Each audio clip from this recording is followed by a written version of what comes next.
Mi familia se reía de mí porque vendía frutas en las calles de California, mientras mi primo estudiaba con el dinero que yo enviaba a México. Cuando me enteré de todo, me rogaron pagarle otros cursos que ya se iba a graduar. Les dije, que pronto iré pero para quitarle todos a ustedes. La primera vez que empujé el carrito por las calles de Los Ángeles todavía olía a cartón húmedo y a piña madura. Yo venía de un cuartito rentado en el que, si respirabas fuerte, escuchabas al vecino roncar. Me levantaba antes de que clareara, me subía la gorra, y me iba caminando hasta la bodega de un paisano que me fiaba las cajas de fruta. Ahí aprendí la diferencia entre un mango Manila dulce y uno que iba a salir fibroso, entre una sandía que sonaba hueca porque estaba lista y otra que todavía iba a saber a nada. Me amarraba un trapo en la muñeca para limpiarme las manos, llenaba los botes con hielo, tajín y chamoy, y salía con el carrito pintado a brochazos, con letras chuecas que decían fruta fresca. No era elegante, pero era mío. Y sí, me partía la madre. El sol pegaba como si te guardara coraje, el pavimento soltaba calor a media mañana, y yo, con el cuchillo en la mano, pelando mangos como si fueran soldados en fila. La gente me conocía por mi nombre, me decían compa, me pagaban con billetes sudados o con monedas que sonaban a salvación cuando caían en la cajita metálica. A veces caía un cliente payaso que quería regatear como si yo fuera una máquina de hacer dinero. Me ponía nervioso cuando veía a los inspectores a lo lejos, porque para ellos yo era una molestia con ruedas, pero para mis clientes era el vato que les salvaba la tarde con una bolsa de fruta fría. Entre todo eso, yo me sentía digno. Cansado, pero digno. Cada semana, en cuanto juntaba algo de efectivo, me iba a la tienda de envíos y mandaba el dinero a Michoacán. Yo estaba convencido de que ese esfuerzo traía un destino más grande.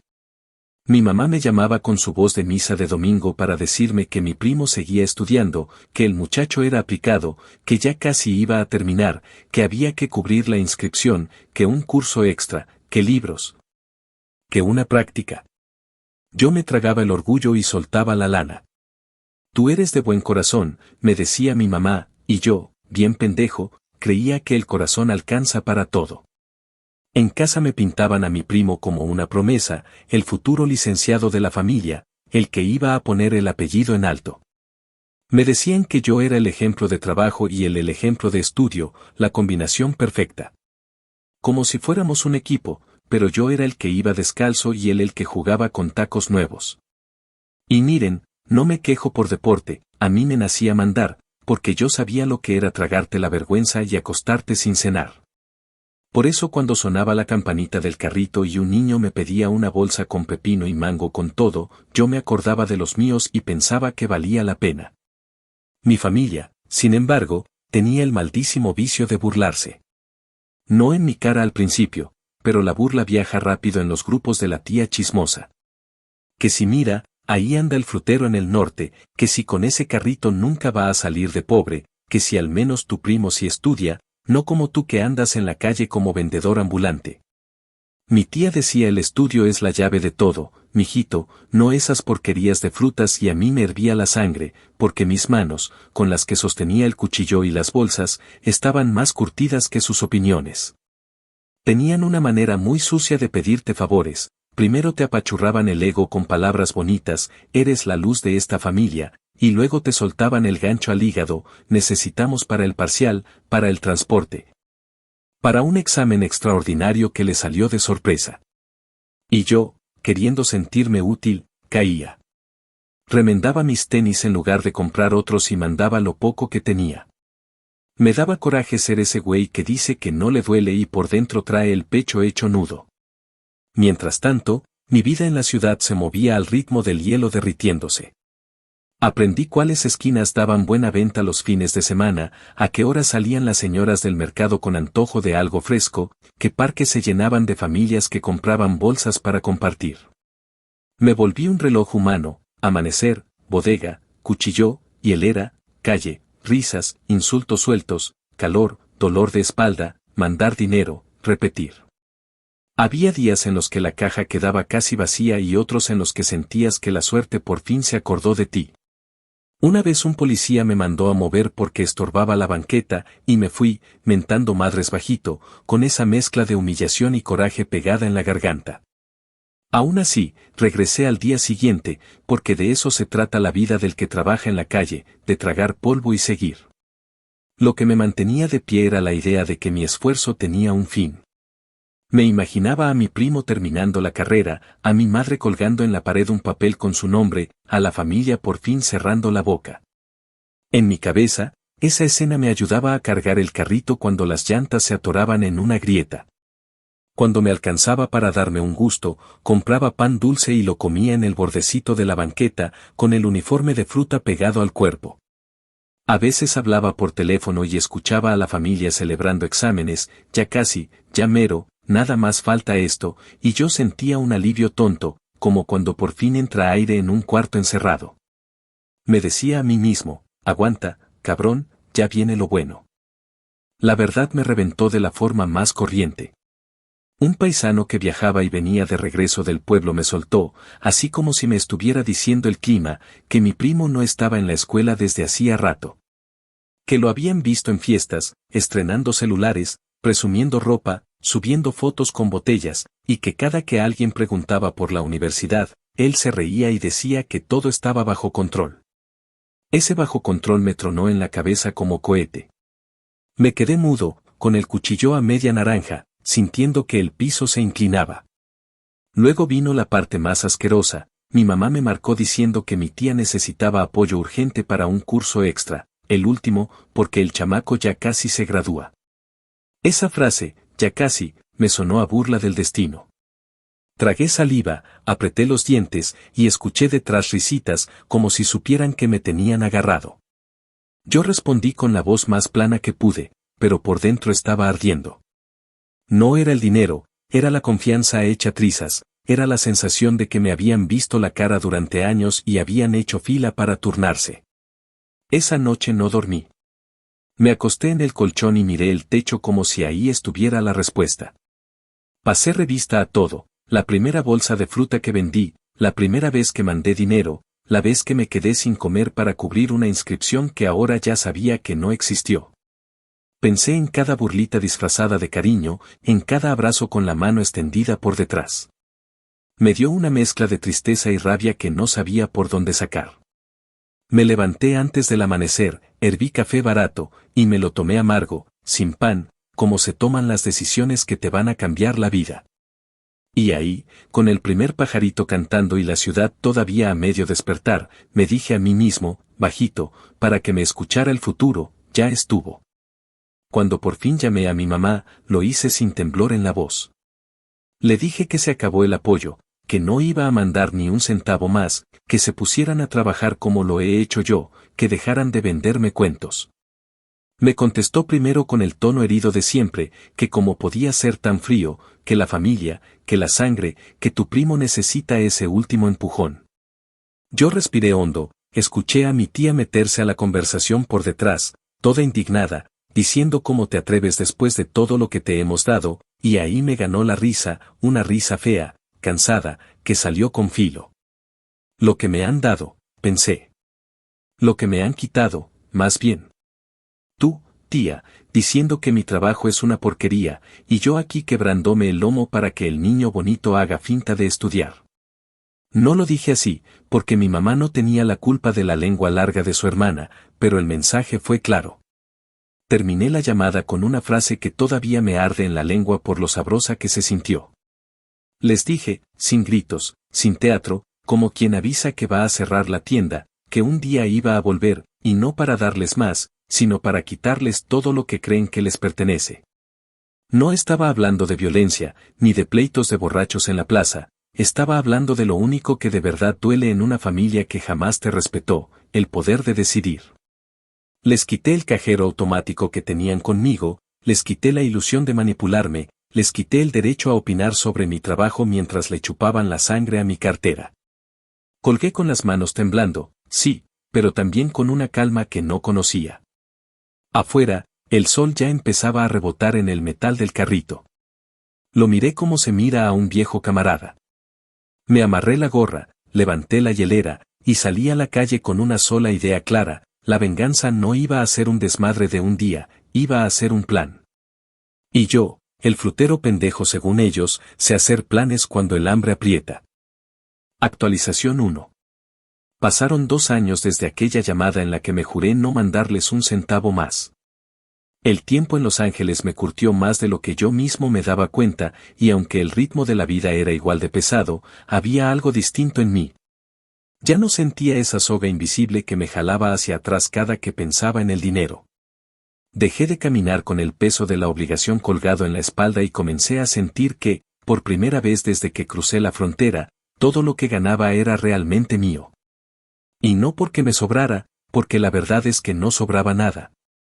Sino porque lo poco que caía en la caja del carrito al final del día lo podía usar sin el remordimiento de pensar que en México estaban esperando el depósito como si fuera un cheque de nómina.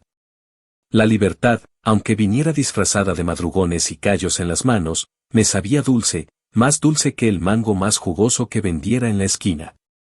Con el dinero que antes volaba directo a las manos de mi primo, empecé a hacer cosas que jamás había imaginado posibles.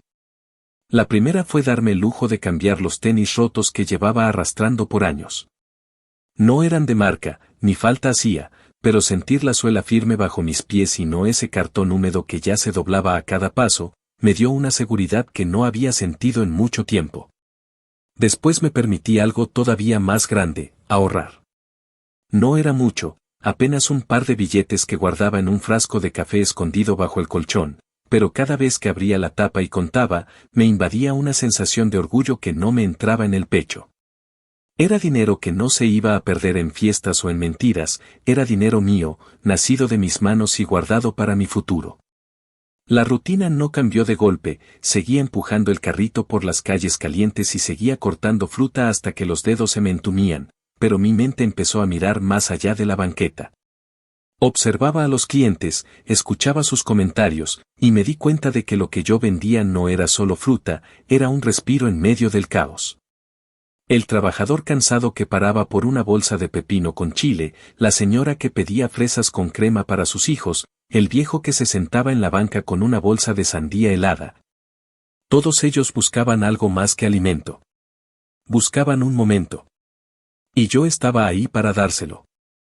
Con esa idea clavada en la cabeza, me animé a rentar un pequeño local en un barrio popular, nada lujoso, pero suficiente para colgar un letrero decente y poner unas mesas de plástico donde la gente pudiera sentarse a disfrutar. El día que abrí las puertas, con un letrero pintado por un amigo que decía Frutas el Norteño, sentí que mi vida había tomado una curva inesperada. Ya no era el hombre que se escondía de los inspectores de la calle, era el dueño de un espacio, por más pequeño que fuera, que me daba nombre y presencia. No fue fácil. Las primeras semanas me dormía dentro del local, en una colchoneta que tiraba al lado del refrigerador, porque no tenía para pagar a alguien que lo cuidara ni para transportarme todos los días de ida y vuelta. La bodega olía a fruta fermentada por las madrugadas, el frío de las neveras me calaba los huesos, pero despertarme y abrir la cortina metálica me daba un sentido de pertenencia que jamás había sentido. La clientela empezó a crecer poco a poco, y lo que antes eran ventas al azar en la banqueta se convirtieron en clientes frecuentes que regresaban por el mismo jugo o el mismo vaso de ensalada de frutas. Cuando contaba el dinero al final del día, ya no eran monedas sueltas que tintineaban, eran billetes doblados que me permitían planear el mañana.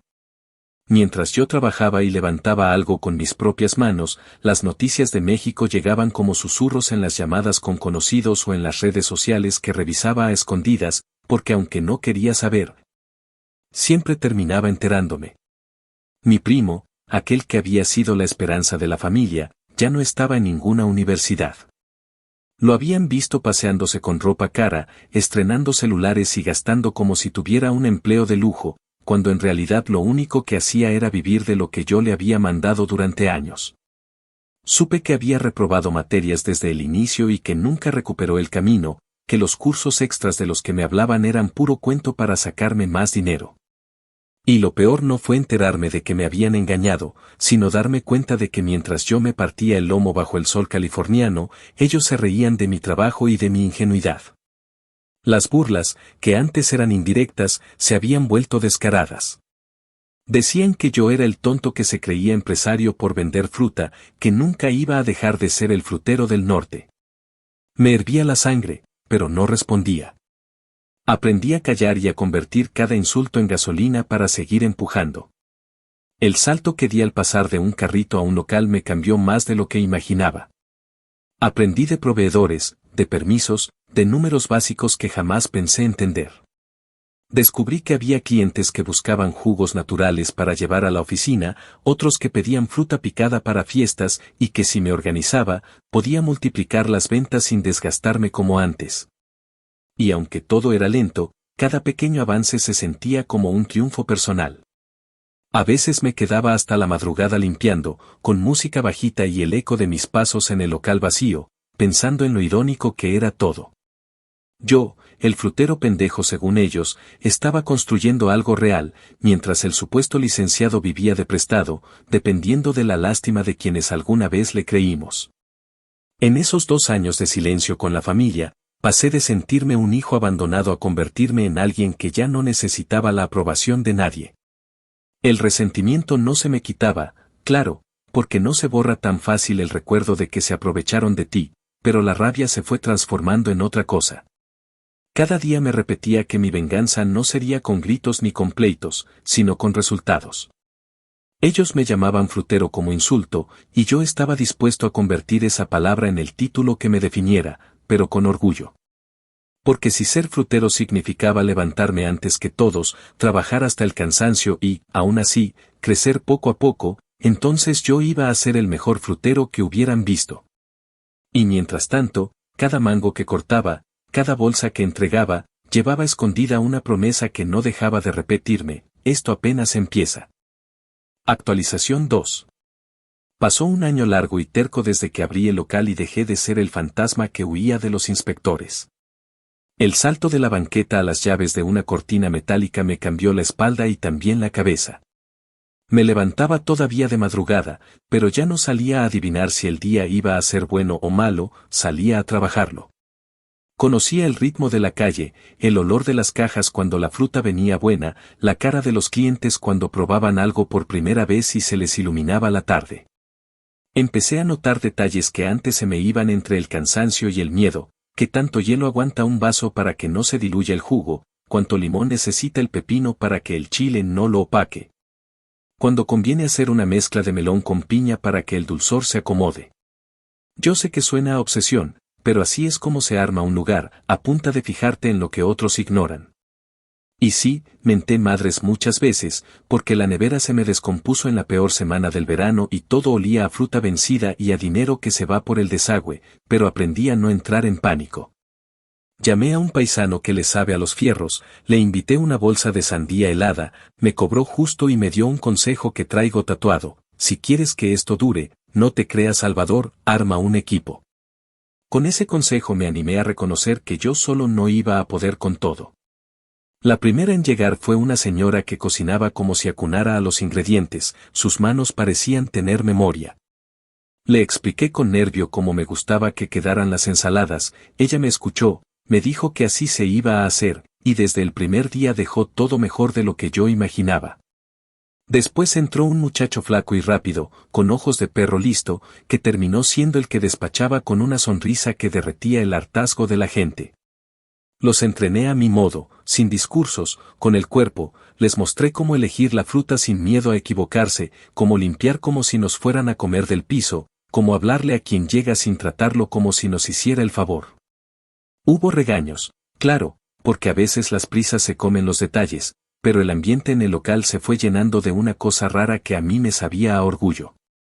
No era una familia, porque a mí esa palabra me quemaba todavía, pero era un equipo de verdad.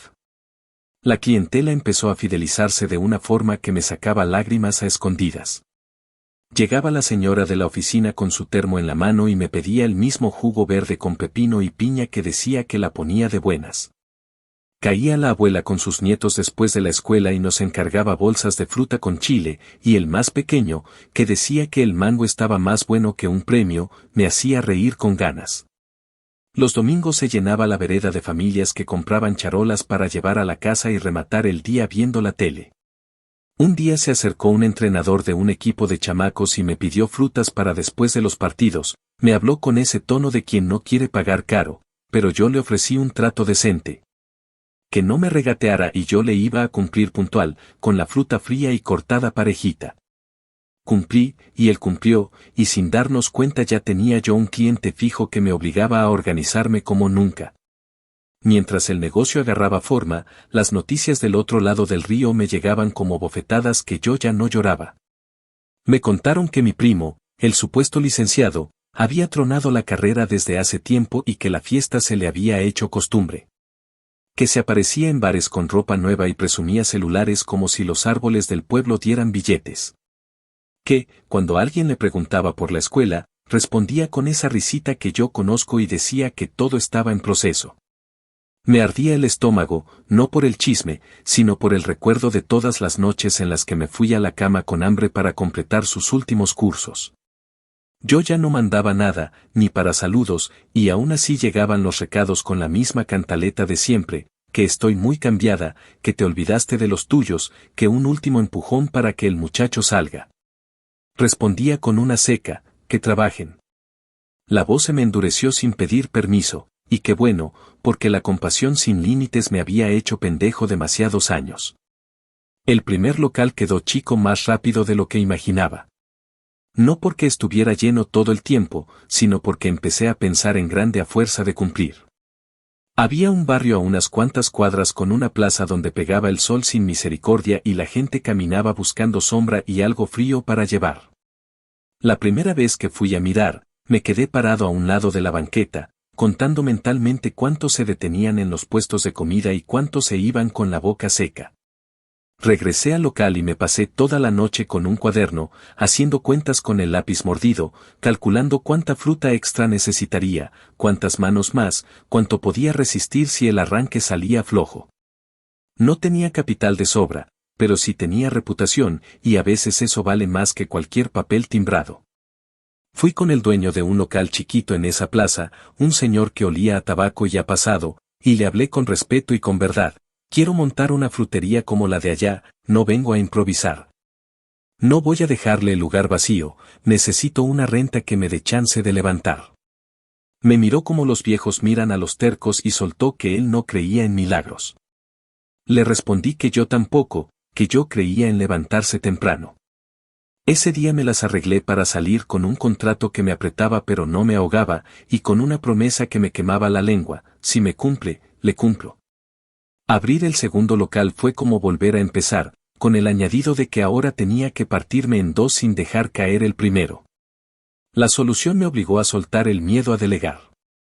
Nombré al muchacho flaco encargado de la primera tienda y me quedé yo a levantar la segunda, con la señora encargada de la preparación metiendo mano donde hiciera falta. Me tocó dormir otra vez sobre una colchoneta, esta vez entre cajas nuevas, mientras el olor a pintura fresca se mezclaba con el del plástico de las vitrinas. El día que corrí la cortina y sirví el primer vaso, llegaron 2 clientes, luego 5, luego un vacío que me mordió el estómago. Y al final de la tarde entró una familia que se llevó charolas como si el verano se fuera a acabar. Volví al primer local con los pies hechos trapo. Conté el día con el encargado y le pasé la mano por el hombro sin hablar mucho, que así nos entendemos. Supe que podía crecer sin reventarme si confiaba en quien ya me había demostrado que no se raja. El inspector de salud me cayó cuando menos lo esperaba, justo un mediodía de calor que pegaba directo en la frente. No me tembló nada. Abrí la puerta de la bodega, le mostré la limpieza, los cuchillos donde deben estar, los trapos separados, el refrigerador impecable. Me habló con términos que me dieron flojera, pero que ya no me espantan, porque entendí que si quiero que esto sea serio, tengo que hacer las cosas como se deben. Se fue con una cara neutra que luego supe que, en su idioma, quería decir que estábamos bien. Ese día celebré con un jugo helado, sentado en la banqueta como cuando era carrito, y me dije a mí mismo que la venganza se cocina también con mugre ausente y orden constante. Porque lo que más odio es darle a quien te desprecia una razón para tener la boca llena. Con 2 locales caminando, empecé a invertir en cosas que antes me parecían lujos de ricos. Conseguí una mesa amplia donde cortar sin andar encogido, Compré cuchillos que no se desafilan a la primera y una máquina que exprimía mejor que mis manos cansadas. Me di tiempo para hablar con proveedores que no me vendían gato por liebre y aprendí a decir que no cuando me querían encajar fruta pasada como si fuera tesoro. Empecé a armar paquetes para fiestas y a ofrecer servicio a oficinas que hacían pedidos grandes los viernes. Fue un cambio lento pero firme, dejé de sentir que la calle me cargaba a mí y pasé a sentir que yo la caminaba con rumbo. No voy a mentir, hubo días que me crujieron los huesos. A veces el segundo local amanecía con una fuga de agua y yo quería aventar la cubeta por la ventana, a veces un empleado no llegaba y me tocaba doblar turno con el otro, y el cuchillo pesaba como si fuera de piedra. Pero el cansancio se me curaba con algo que no me había pasado nunca, los números cerraban a fin de semana. No eran cantidades que salieran en noticias, pero eran suficientes para mirar adelante, para separar un pellizco y pensar, con el corazón golpeando fuerte, en lo que siempre me juré, voy a volver. Pero no para poner la mano, sino para que mi nombre pese en el pueblo donde me escupieron. Fue en ese punto cuando empecé a mover los hilos de regreso en México, sin ese ruido de culpa que me había guiado toda la vida. Le llamé a un conocido que tenía fama de no andar con tranzas y le dije, con claridad de machete, que andaba buscando tierra con papeles limpios, nada de cuentos. Me contestó que había un terreno pegado a una acequia, con árboles viejos y suelo que todavía sabía dar maíz y huertos si se le trataba con respeto. Le pedí que lo viera, que me mandara fotos, que me dijera si el agua corría como debe y si los linderos no eran pelea de borrachos. Me aseguró que no había engaño, que el dueño era un hombre cansado de trabajarla y sin hijos que la cuidaran, y que si le llegaba uno que no le viera la cara, firmaba con gusto. Viajé con la imaginación y con la confianza bien agarrada, no con el apuro de antes. Me tomé el tiempo que no me había dado cuando les mandaba dinero como si me persiguiera el diablo. Durante esos meses, la familia volvió a asomar la cabeza por la ventana de mi vida. Primero fueron mensajes tibios con el tono dulzón de siempre, que te extrañamos, que tu primo se está encaminando, que hay una oportunidad para que retome. No mordí el anzuelo. Les respondí con la misma frase, sin temblor, que trabajen, que todos en la casa están sanos y con manos, que ya no soy el cajero automático vestido de frutero. Luego vinieron las reclamaciones envueltas en hiel, que como había cambiado, que el dinero me había enfriado el corazón, que me creía más por tener un par de tienditas. Les contesté que el dinero no me cambió el cansancio de sus mentiras, lo demás era consecuencia. Cuando soltaron la bomba de un último empujón, me reí solo, en la bodega, y sentí que el eco de esa risa era la música de mi dignidad regresando a su sitio. Cerré la compra del primer terreno con el cuidado de quien no quiere otra traición en su mesa. Pedí que se hiciera todo con formalidad, con firma delante de quien debe mirar y copias que se guardan donde el polvo no muerde. No presumí nada, no subí fotos, no hice fiesta. Me quedé callado, con el papel doblado dentro de un folder y la sensación de que por fin estaba armando mi venganza con piezas que no se oxidan. Saber que esa tierra tenía mi nombre me cambió el pulso. No se trataba de ir a quitarles la comida de la boca a los míos, se trataba de que, cuando quisieran opinar sobre mi vida, tuvieran que levantar la vista para hablarme. De vuelta en Los Ángeles, con el folder guardado donde nadie lo vería, seguí empujando el negocio como quien afila un cuchillo nuevo. Me invitaron a participar en un evento de barrio y me lancé con una mesa larga y un mantel limpio. Serví vasos y charolas hasta que anocheció, y me fui a casa con los hombros rotos y una sonrisa que no me cabía en la cara. Un influencer de esos que se graban comiendo pasó por el local un día cualquiera y nos reseñó sin aviso, dijo que nuestras frutas sabían a verano de verdad, y al día siguiente llegó gente que no nos conocía y se fue encantada. Lo cuento no por la vanidad, sino porque entendí que, al final, la calle es boca a boca, y que si te dedicas a hacer las cosas con cariño y sin querer estafar, la gente se lo dice a alguien más. Y ese alguien se aparece con billete en mano. El segundo local se sostuvo sin llorar y el primero se volvió el corazón de todo. Empecé a soñar con un tercero, esta vez en un barrio donde los trabajadores de la construcción paran por agua y por algo frío después del mediodía. Fui a mirar, como siempre, me paré al borde de la sombra, conté sombreros, miré botas, escuché el sonido de la sed. Sentí el viejo miedo de quedarme corto, y me di cuenta de que ese miedo, bien usado, es el que te evita hacer pendejadas. Regresé, hice mis cuentas otra vez en el cuaderno que guarda todos mis tropiezos y aciertos, y me prometí no abrir nada por abrirlo. Si iba a crecer, sería con el mismo respeto que me enseñó la banqueta, poco a poco, sin tragarse la lengua, sin deberle favores a nadie que te quiera de rodillas. Para entonces, el rumor ya había hecho su trabajo en el pueblo. Que el frutero del norte ahora era dueño de tierras, que andaba comprando con papeles, que no pedía prestado ni daba explicaciones. Me lo contaron en un audio que me mandó un amigo con risa de niño, me confesó que, cuando me nombraban, ya nadie se atrevía a usar la burla, porque el dinero bien ganado obliga a los bocones a medir las palabras. No me mareé con eso, me dio más bien una calma que nunca había sentido. Pensé en mi mamá, en su voz cansada por años de cargar culpas que no eran suyas, y me prometí ayudarla, pero a ella, directo, no a través del circo de siempre. Lo hice con discreción, con la frente en alto y el teléfono sin altavoz, para que nadie se colgara del gesto como si fuera escalera. Y así, entre fruta cortada con cariño, empleados que se convirtieron en aliados, inspecciones que ya no me movían la respiración, y papeles con mi nombre en un folder que no enseño. La idea de venganza dejó de ser grito y se volvió plan. Yo había sido el proveedor de pretextos de mi familia, ahora estaba decidido a ser el motivo de su silencio. No me hacía falta gritarles que había triunfado a mi modo, me bastaba con saber que cuando escucharan mi nombre, les picara la lengua antes de intentar faltarme al respeto.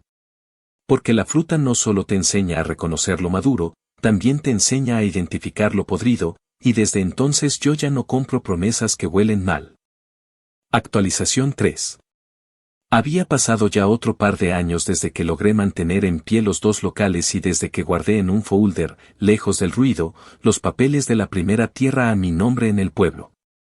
Ese lapso fue como un entrenamiento brutal, un periodo donde aprendí a administrar el cansancio, a confiar en quienes trabajan conmigo y a no soltarme de los números aunque me doliera la cabeza. Me hice duro, más calculador, y cada decisión la pensaba como si estuviera jugando una partida larga donde no se gana con movimientos rápidos, sino con paciencia y precisión. Fue justo en esa etapa donde la idea de regresar a México dejó de ser un pensamiento abstracto y se convirtió en algo real. No hablo de regresar con maletas, porque mi vida ya estaba hecha en Los Ángeles, sino de poner un pie firme allá, un pie que nadie pudiera mover ni con pleitos, ni con chantajes, ni con llantos de familia. Tenía claro que la venganza no iba a ser gritos ni golpes, iba a ser la presencia de mi nombre en lugares donde antes se burlaban de mí. Lo primero que hice fue seguir comprando tierra. Con el primer terreno ya asegurado, me di cuenta de que había oportunidades que los mismos del pueblo dejaban escapar por flojera o por falta de visión. Parcelas que los dueños querían soltar porque los hijos se habían ido al norte y ya no pensaban volver, tierras que se iban quedando como recuerdos viejos que nadie quería trabajar. Yo, con el dinero que cada semana me dejaban los locales, comencé a levantar llamadas discretas, siempre con la misma consigna, todo con papeles en regla, nada de chismes ni de tratos de palabra.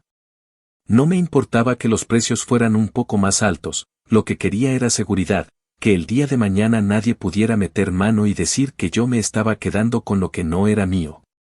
La gente empezó a notar que había un comprador silencioso, alguien que no pedía rebajas absurdas ni hacía promesas vacías, alguien que cumplía con la firma y el dinero justo. Poco a poco, esas parcelas que antes se veían abandonadas empezaron a llevar mi nombre. No presumí nada, no publiqué nada, porque no hacía falta. La verdadera venganza es que los demás lo descubran solos. La reacción de la familia fue tan predecible que casi me daba risa. Después de años de silencio, empezaron a mandarme mensajes disfrazados de nostalgia. Que te extrañamos mucho, que deberíamos volver a vernos, que la vida es corta y la sangre llama. Yo no respondí con insultos ni con rencor abierto, simplemente me limité a contestar con monosílabos y evasivas. No era necesario entrar en discusiones porque ya no estábamos en la misma liga, ellos seguían girando alrededor de los chismes de patio, yo estaba construyendo algo sólido, con ladrillos que no se caían al primer empujón. El primo, el famoso muchacho que había sido la esperanza de la familia, se enteró de que yo estaba comprando tierras y quiso acercarse con un aire de confianza, como si los años de estafa nunca hubieran existido. Me buscó por medio de un tío, diciendo que quería hablar como hombres y que quizás había forma de arreglar las cosas. Cuando me llegó el recado, lo único que pensé fue que arreglar significa para ellos volver a sacarme dinero, y que conmigo esa puerta estaba cerrada de por vida. El rumor corrió rápido en el pueblo. En las plazas y en las cocinas se empezó a decir que el frutero del norte estaba comprando hectáreas y que ya tenía más tierra que varias familias juntas. No lo decían con admiración, lo decían con sorpresa y con ese tono de envidia disfrazada que yo conozco bien. Algunos lo veían como un milagro, otros como una provocación, pero a mí me daba igual. Lo importante era que, mientras mi primo se paseaba en el taxi viejo que usaba para ganarse unas monedas, yo estaba marcando con papeles oficiales cada pedazo de tierra que algún día ellos habían soñado trabajar. Lo que me hacía sonreír no era el poder económico en sí, sino el hecho de que, sin pedirles nada, sin deberles un peso, ahora dependían de decisiones mías. Si querían agua para ciertas siembras, tenían que pedirme permiso, si pensaban en vender o rentar, tenían que pasar por mi nombre en los registros. Esa es la verdadera revancha, no gritar que eres más, sino demostrar que tu constancia vale más que su arrogancia. El trabajo en Los Ángeles seguía igual de pesado, pero ya no era el mismo hombre que empujaba un carrito con miedo. Con 3 locales funcionando y una plantilla de empleados que se había ganado mi respeto, pude darme el lujo de viajar con menos apuro. De organizar mis visitas al pueblo como parte de un plan y no como escapadas de nostalgia. La primera vez que regresé después de tantos años, me bajé del avión con la mente clara, no iba a buscar abrazos falsos ni perdones actuados. Iba a poner los pies en mis tierras y a que ellos vieran con sus propios ojos lo que había construido. Llegué al rancho con una camioneta que me había comprado con mis propios ahorros, no de lujo, pero limpia, fuerte y con la seguridad de que no debía nada a nadie. Apenas me vieron bajar, corrieron como si me hubieran esperado toda la vida, con sonrisas fingidas y frases ensayadas de bienvenida. Yo los saludé con educación, pero sin abrir la puerta del corazón, porque ya sabía lo que había detrás de esas palabras, la esperanza de volver a sacarme provecho. Lo que no se esperaban era que, al intentar retomar el tema de mi primo y sus supuestos planes de volver a estudiar o de emprender, yo me limitara a reír con frialdad. Les dije que esa etapa estaba enterrada, que no había más dinero para cuentos y que si alguien quería salir adelante, que lo hiciera con su propio sudor. Mi primo, con esa cara de niño malcriado que todavía arrastraba, se atrevió a pedirme directamente un apoyo para empezar un negocio de taxis. Lo miré fijamente, sin levantar la voz, y le respondí que si quería aprender a trabajar, podía empezar conmigo, empujando un carrito de frutas en la esquina, igual que yo lo hice. El silencio que se hizo después valió más que cualquier venganza planeada. No lo dije para humillarlo, lo dije porque era la única forma de que entendiera lo que significa construir desde abajo, aunque estaba seguro de que nunca lo haría. Ese regreso fue la confirmación de que todo lo que había sufrido en el pasado había valido la pena.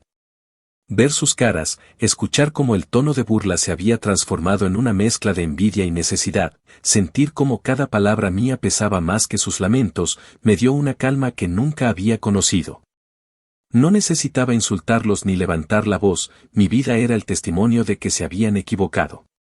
Ellos pensaban que yo sería siempre el frutero pendejo, y sí, lo era, pero el frutero que había convertido su sudor en propiedad, en negocio y en respeto.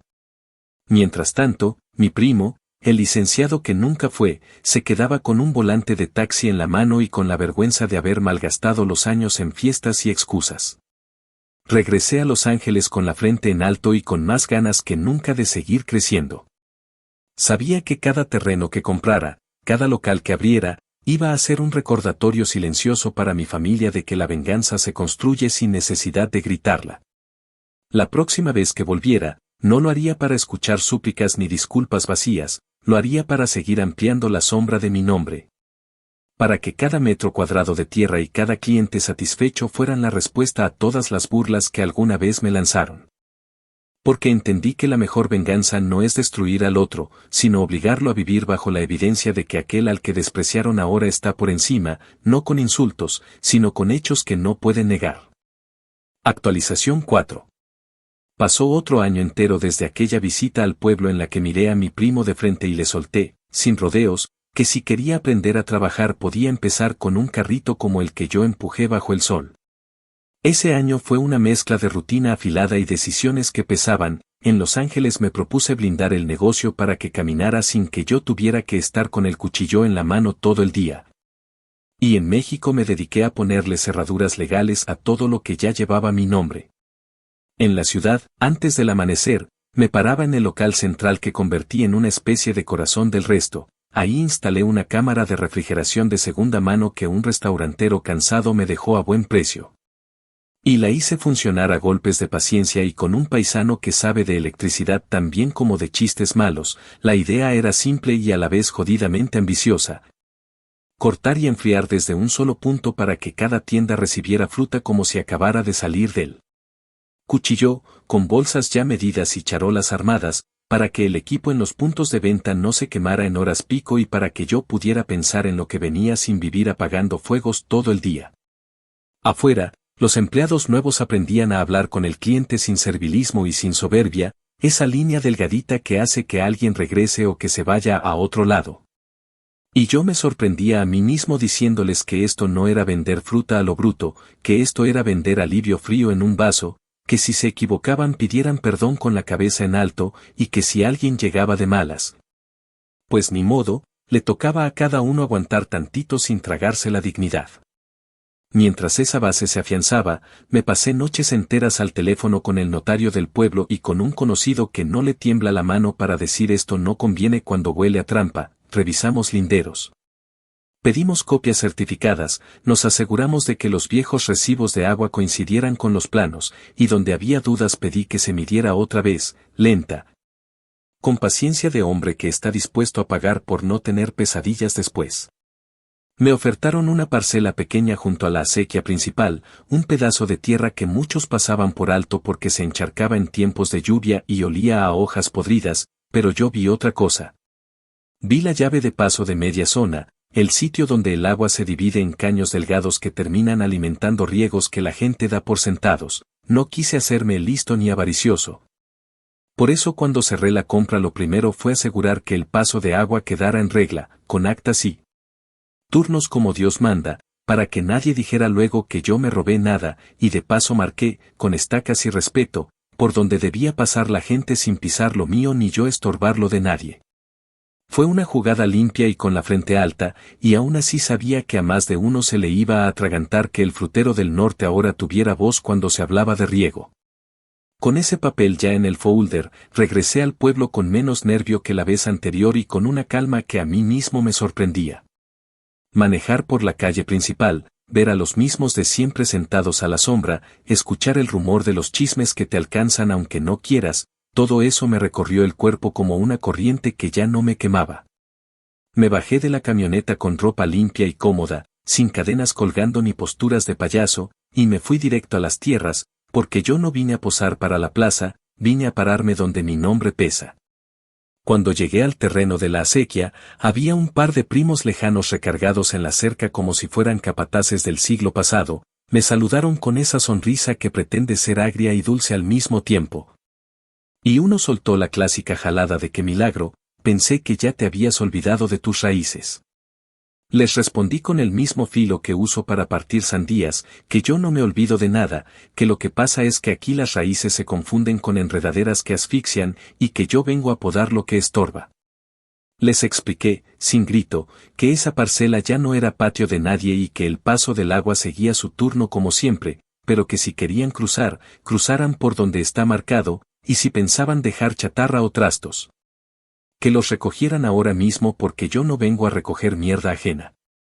Al principio hicieron gárgaras con la lengua, luego se dieron cuenta de que no me temblaba nada y aflojaron el cuerpo. Uno dijo está bien, primo, no te encabrones, y yo rematé con una frase que los dejó con la boca cerrada. Que no me enojo, que solo pongo orden, porque del desorden ustedes han vivido demasiado tiempo. La familia grande, esa banda que aparece de pronto cuando huele a algo que no entiende, organizó una comidita según ellos para celebrar mi regreso y hablar de cosas importantes. Fui por respeto a mi madre, que merece mis atenciones sin pedirlas, pero entré con la guardia arriba y con el estómago templado. Apenas me senté, la tía de la lengua larga empezó con el teatro, que qué orgullo verte triunfar, que siempre supimos que eras especial, y yo sentí esa risa vieja queriendo salir a asomar los dientes. Me aguanté y la escuché desahogarse, hasta que sacó el verdadero motivo con una tosecita tonta, que el muchacho, refiriéndose a mi primo, anda queriendo emprender y que una ayudadita de mi parte cerraría heridas. En ese momento la mesa entera fue aire, dejé el cubierto, limpié la boca con la servilleta y hablé sin levantar la voz, les conté, como quien narra el clima, que mi primo ya tuvo de mí no una ayuda. Tuvo años de mi trabajo metidos en su bolsillo, que convirtió mi pan de cada día en su chupe de cada noche, y que si ahora quería empezar algo, lo mejor que podía hacer era preguntarse dónde dejó la vergüenza.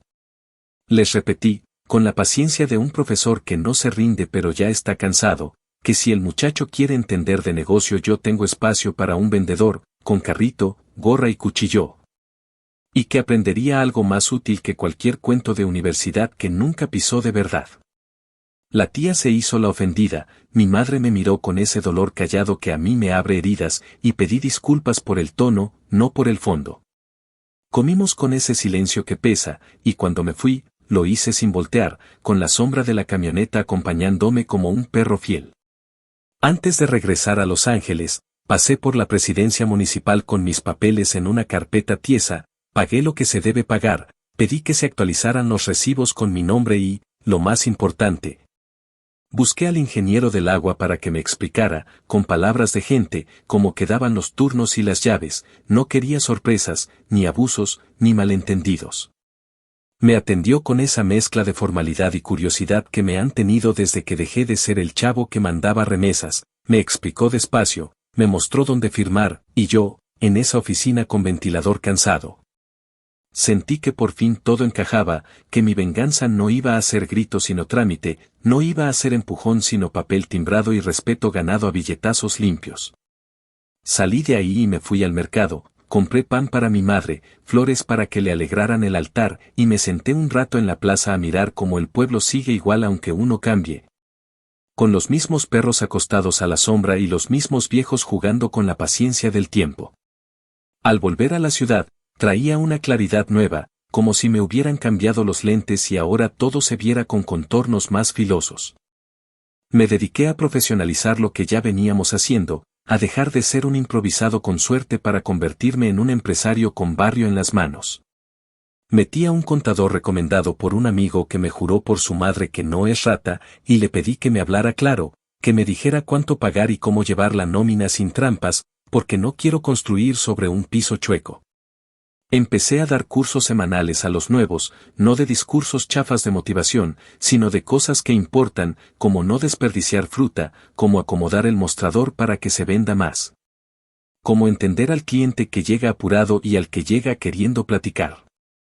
En paralelo, sumé una camioneta usada para repartir a tiendas y a oficinas, con hieleras limpias, con rutas fijas, con una libreta donde el chofer apunta si un elevador se descompuso o si un guardia tarda en abrir. Porque esos detalles te rompen el día si no los ves venir. Me clavé en ser meticuloso sin volverme inflexible, porque la calle te enseña a adaptar o a morir. Con la casa en orden, abrí una cuenta separada para un proyecto que me cosquilleaba por dentro desde hacía años, una beca que no llevara mi nombre en letras grandes ni fotos de sonrisa falsa. Una ayuda para chavos del pueblo que de verdad estuvieran estudiando, con comprobantes en la mano y no con cuentos en la lengua. Hablé con un maestro de secundaria que me caía bien desde mi adolescencia, uno de esos tipos que todavía creen que la educación cambia destinos, y le pedí que él fuera el filtro. Que eligiera a quienes tienen ganas y que yo solo pusiera el dinero sin convertirme en el tío incómodo que pide aplausos. La condición fue directa como cachetada, que ayuda habrá para el que compruebe con papeles y trabajo, no para el que se sepa hacer la víctima, y que a mi familia no le toca por apellido ni por berrinche. Quien cumpla, recibe. Quien quiera atajos, que se forme en otra fila. Cuando lo lancé, me llovieron mensajes de felicitación hipócrita, y entre ellos el inevitable reclamo de la tía, que es injusto que no mires primero a los tuyos. Le respondí con una sola línea, que mis tuyos son los que no me tomaron por pendejo. La noticia de la beca corrió como corre el chisme y se mezcló, en el mismo soplido, con el rumor de que yo ahora decidía cosas del agua en esa zona. Fue entonces cuando empezaron a caerme llamadas disfrazadas de consultas, que si podías ayudar con tal cosa, que si sería posible adelantar un turno, que si habría chance de llegar a un arreglo. Me limité a recordarles que el agua es de todos y que los turnos no se mueven al capricho, que yo no estoy ahí para jugar al cacique sino para que nadie juegue conmigo. El primo, con su carro viejo que vibra como corazón enfermo, intentó pasar por mi parcela con una cara de a mí nadie me detiene, y el encargado que puse. Un señor serio que trabajó años de velador y que no se asusta con gritos, lo condujo por el sendero marcado con una firmeza que desarma, diciéndole que por aquí, joven, y por favor no deje la botella en la orilla. Que aquí ya no se permite la tiradera. Me contaron que mi primo se mordió el coraje y se fue mascando piedras, y yo, en el local central, peleé un mango con una calma que ni yo me conocía. A la vuelta de unos meses, armé un viaje de trabajo de esos que mezclan lo que uno es y lo que uno quiere ser. Llevé a 2 encargados de tienda al pueblo para que vieran de dónde sale parte de la fruta que vendemos, para que dejaran de pensar que los mangos nacen en cajas y los pepinos aparecen en bolsas. Para que entendieran el camino entero, desde el árbol hasta la hielera. Caminamos por mis parcelas con el sol rajándonos la nuca, escuchamos el sonido del agua como quien oye una canción vieja, y les conté, sin pose, que cada pedazo costó horas de calle, que aquí no hay genios. Hay necios con propósito. Pasamos por la plaza y mi apellido ya no sonaba a chisme, sonaba a la realidad que les guste o no se impone, y al despedirnos, uno de los encargados me dijo que ahora entendía por qué no tolero el desperdicio. Que cada pedacito de fruta mal cortado es una ofensa a todo este trayecto, y sentí que ese muchacho, al que la vida le ha dado menos de lo que merece, me estaba devolviendo en palabras algo que yo había estado buscando. Sentido. La última tarde de ese viaje volví a ver a mi madre, la abracé con el cuerpo completo, la senté a la sombra y mientras tomábamos agua de sabor le conté, con la voz suavecita que me sale solo con ella. Que no le va a faltar nada, que mis cuentas están claras y que jamás va a comer de mi mano con vergüenza, que lo que yo ponga en su mesa es fruto de trabajo que no le debe a nadie. Ella lloró silenciosa, me dijo que ya no pelee, que el rencor pesa, y yo le prometí que no peleo, que solo pongo límites, que aprendí a hacerlo tarde pero a tiempo. Y que si me ven duro es porque aprendí a la mala que el corazón sin hueso se rompe. Cuando me despedí, mi tía estaba en la puerta con cara de mártir, esperando acaso que yo le buscara conversación, y yo pasé de largo, no por crueldad sino porque a veces el silencio es el cinturón que no daña y encarrila. Volví a Los Ángeles con ganas de dormir una semana seguida y con el pecho con esa mezcla rara de cansancio y satisfacción que te recuerda que el camino lo elegiste tú, con tus errores y tus aciertos. Abrí el local al día siguiente y el olor a piña fría me recibió como se reciben los viejos amores, me puse la gorra, saludé a la señora del jugo verde, regañé con cariño al nuevo que quería irse temprano. Y anoté en una libreta los pendientes del mes, ahí, en esas páginas manchadas de jugo y sudor, escribí una frase que no voy a enseñar a nadie porque es mía y me pertenece como me pertenecen mis callos. Que la venganza se ve más bonita cuando se parece a la paz. Y al pasar la página, planeé el siguiente movimiento, no un golpe ruidoso, sino otro ladrillo, otro papel, otra tienda quizá, otra beca si las cuentas lo permiten. Otra mirada tranquila cuando vuelva al pueblo y me cruce con quienes juraron que yo no iba a ser más que un frutero. Lo soy, y con orgullo, pero ahora soy el frutero que, cuando pasa, obliga a los que antes se reían a bajar la voz. Actualización final. Había pasado ya más de medio año desde aquella visita al pueblo en la que puse las cartas sobre la mesa, sin necesidad de gritar, y regresé a Los Ángeles con la certeza de que no me quedaba pendiente nada con mi familia, salvo seguir creciendo para que el eco de mi nombre se oyera sin que yo lo pronunciara. En esos meses las cosas en los locales dieron un salto que todavía me cuesta creer cuando lo pienso despacio, 6 tiendas en funcionamiento, cada una con su propio ritmo. con empleados que se convirtieron en parte de un engranaje bien aceitado, y con un sistema de distribución que armamos con camionetas viejas pero confiables, capaces de recorrer la ciudad como si fueran venas que llevan sangre fresca a cada esquina. Aprendí a delegar sin miedo, a confiar en que si una tienda abría tarde no era porque el encargado fuera flojo, sino porque había una fuga o un imprevisto. Y me di cuenta de que la verdadera libertad es mirar los números al final del día y saber que no dependen de tus manos cortando frutas sino de un equipo que cree en lo que hace. Esa sensación fue nueva para mí, casi desconocida, porque durante años me acostumbré a pensar que solo existía el trabajo si yo estaba ahí con la espalda sudada. Y de pronto entendí que uno también trabaja al enseñar y al soltar. Con esa estabilidad, me atreví a expandir lo que en algún momento fue solo un sueño suelto, llevar parte de la inversión de vuelta a México, pero no como remesas ni como favores, sino como negocios concretos. Abrí un par de locales en ciudades medianas, con la misma fórmula de fruta fresca, jugos y charolas, ajustada al gusto de allá, porque en cada región la gente pide distinto, unos quieren más limón, otros más picante. Y hay quienes prefieren la fruta sin aderezos, solo fría y lista para compartir en familia. Fue un reto tremendo porque tuve que armar equipos sin estar yo presente, confiar en paisanos que nunca habían cruzado la frontera pero que tenían el mismo hambre de hacer las cosas bien. Les enseñé desde cero, viajé varias veces para entrenarlos, y cada peso invertido me dolía como si arrancara pedazos de piel. Pero al ver que la clientela empezaba a responder y que la marca ya no era solo un letrero sino una promesa cumplida, supe que había dado otro paso hacia esa venganza silenciosa que me guía desde hace años. Mientras tanto, en el pueblo los rumores se multiplicaban. Ya no hablaban del primo frutero con burla, hablaban del hombre que había convertido lo que ellos despreciaban en una cadena de locales que daban trabajo y comida. Mis tierras seguían creciendo con discreción, y aunque no me interesaba que todo el mundo lo supiera, los papeles hablaban solos. La familia, acorralada entre su propia vergüenza y la necesidad, se cayó. Mi primo, que alguna vez fue presentado como la gran promesa, seguía manejando Uber en un coche que se caía a pedazos, y cada vez que lo veía estacionado en las calles del pueblo cuando yo viajaba de visita, notaba que bajaba la mirada, incapaz de sostenerme la vista. No necesitaba humillarlo ni recordarle nada, la vida misma se encargaba de mostrarle lo que había hecho con los años que yo le regalé. Algunos me preguntan si no siento lástima, si no me pesa verlo así, pero la verdad es que no. No hay espacio para la lástima cuando uno recuerda las noches de hambre, los tenis rotos, los días bajo el sol con la piel quemada, mientras el otro se gastaba el dinero en borracheras y teléfonos nuevos. Cada quien recoge lo que siembra, y él sembró desidia.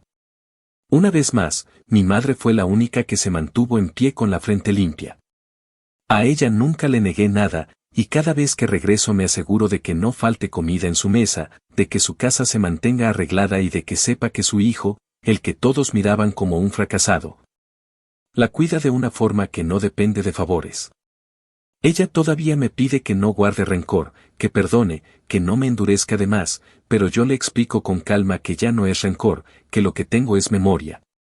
Que no odio, pero que tampoco olvido, y que cada paso que doy es un recordatorio de que la confianza no se regala a quienes no saben cuidarla.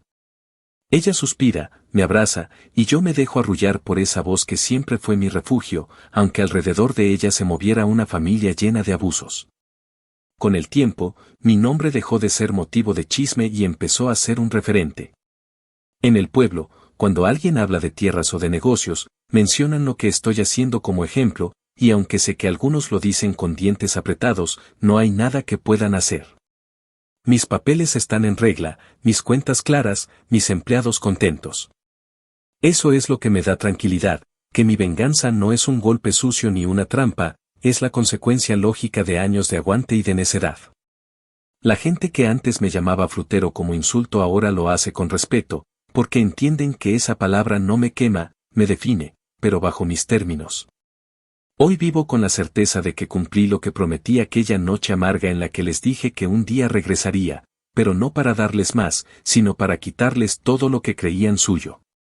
No les arranqué la comida ni la casa, les quité la ilusión de que podían manipularme, les quité la seguridad de que yo siempre iba a estar ahí para resolver sus problemas, les quité el derecho de burlarse sin consecuencias.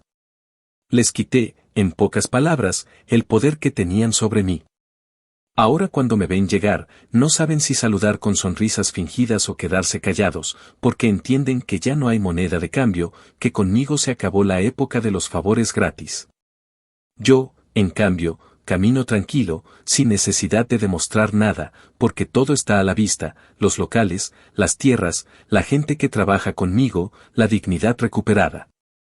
Y cada vez que me siento a cortar un mango, ya no pienso en el cansancio ni en la burla, pienso en lo lejos que llegué con lo que ellos despreciaban. Esa es mi venganza, no la rabia eterna ni la violencia, sino la evidencia diaria de que el frutero que ellos ridiculizaban se convirtió en el hombre que ahora los obliga a guardar silencio. Y créanme, no hay sonido más dulce que ese silencio, porque es el eco de todo lo que construí con mis propias manos.